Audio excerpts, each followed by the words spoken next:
Lors d'une mitose, une cellule donne deux cellules filles identiques génétiquement entre elles et à la cellule mère, ce qui nécessite le doublement préalable de la molécule d'ADN de la cellule mère. Alors, la réplication de l'ADN a lieu lors de la phase S, c'est-à-dire la phase de synthèse qui se situe au moment de l'interphase. Elle est précédée de la phase de la croissance de la cellule, qu'on appelle la phase G1, et cette phase S est suivie de la phase G2, qu'on pourrait aussi qualifier de prémitotique, puisque cette phase G2 va être suivie de la phase de mitose. Alors, quel est le grand principe de la réplication de la molécule d'ADN? C'est-à-dire, grosso modo, comment passer d'une molécule d'ADN à une chromatide, à une molécule d'ADN à deux chromatides.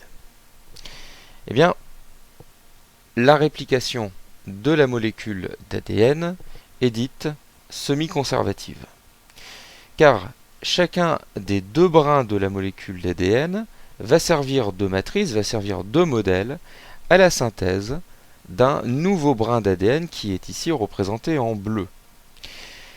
Donc, la réplication va permettre la formation de deux copies identiques d'une molécule d'ADN, chacune constituée d'un brin de la molécule de départ et d'un brin nouvellement synthétisé.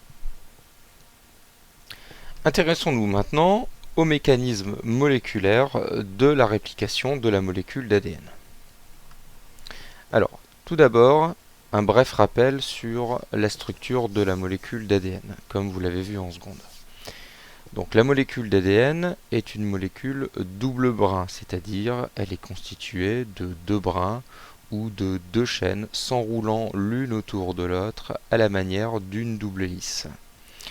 Ces brins sont reliés entre eux au niveau d'éléments qu'on appelle les bases azotées, qui sont l'adénine, la thymine, la guanine, la cytosine.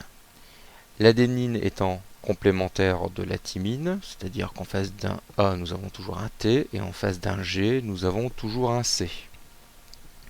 Les montants sont constitués d'un squelette de phosphate et de désoxyribose, et le complexe formé, le triplet composé d'un phosphate, d'un sucre et d'une base azotée, est ce qu'on avait appelé un nucléotide. Alors un certain nombre d'expériences et d'observations ont permis de comprendre quel était le mécanisme moléculaire de la réplication de l'ADN. On va voir ça avec une animation. Alors la réplication d'une molécule d'ADN va nécessiter une enzyme qu'on va appeler une ADN polymérase. Et cette ADN polymérase, en fait, associée à une autre enzyme qui est juste devant elle, qu'on appelle l'hélicase, eh bien, va ouvrir, va séparer les deux brins de la double hélice à différents endroits qu'on va appeler des yeux de réplication. Alors observons ceci sur l'animation. Donc on voit ici l'action de l'hélicase à l'avant qui ouvre la double hélice et l'ADN polymérase qui en arrière va associer des nucléotides libres dans le noyau et va recréer une chaîne complémentaire par le jeu en respectant la complémentarité des bases, c'est-à-dire en associant un T, un A en face, et en associant en face d'un G, un C. Donc, il y a ici ce qu'on appelle un complexe enzymatique composé d'une hélicase et d'une ADN polymérase qui va permettre de faire la réplication. Sur l'autre brin, c'est un petit peu plus compliqué. La réplication se fait dans le sens contraire de l'avancée de l'enzyme. Alors, on voit ici que en microscopie électronique, si ceci représente un brin d'ADN, eh bien on voit ici à deux endroits la molécule d'ADN qui fait comme une ouverture. On appelle ceci un œil de réplication. Et aux extrémités ici sont appelées les fourches de réplication.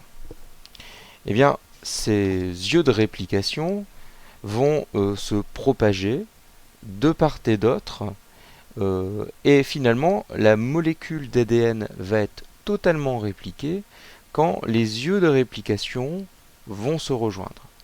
Donc on va voir ça sur l'animation.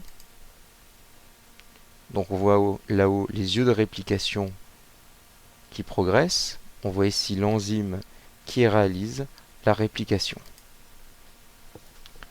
Donc là, la réplication est quasiment terminée. Ici, les yeux se sont pratiquement rejoints. On observe ici les brins en cours de synthèse qui sont ici représentés en rouge. Et on voit très bien ici que l'ADN polymérase va associer donc les nucléotides libres pour former un nouveau brin d'ADN par complémentarité avec les nucléotides du brin matrice, pareil complémentaire de T et C de G. Alors, les deux molécules d'ADN identiques ainsi obtenues vont rester accrochées l'une à l'autre par le centromère. Et donc la réplication va permettre le passage dans la cellule de chromosomes à une chromatide à des chromosomes à deux chromatides. Observons l'action de l'enzyme polymérase.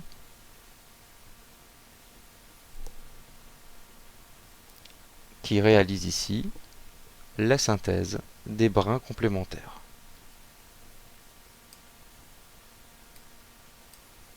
Terminons l'animation. Les yeux ici vont se rejoindre. Et la molécule d'ADN ici va être complètement répliquée. Et finalement, il y a juste un endroit où la réplication ne va pas être tout à fait terminée ici dans cet exemple. Eh bien, ça va constituer le centromère, l'endroit où les deux chromatides vont être reliés au niveau de ce chromosome. Donc, en bilan de la réplication, on comprend comment, à partir d'une molécule d'ADN, eh bien, on va pouvoir passer à deux molécules d'ADN identiques à la molécule de départ. Petit schéma final, vraiment celui qu'il faut retenir. Donc cette enzyme qu'on appelle ADN polymérase, auquel on donne le nom aussi de réplicase, eh bien, va donc permettre le passage d'une molécule d'ADN à deux molécules d'ADN identiques. Lors de la mitose, lors de l'anaphase de mitose, eh bien, chacune de ces molécules d'ADN, qui constituera chacune une chromatide du chromosome, eh bien, va monter vers un pôle différent de la cellule. Et finalement, chaque cellule fille va hériter l'une de ces deux molécules d'ADN, qui au final, vous le voyez, possèdent bien la même information génétique que la molécule d'ADN de la cellule mère.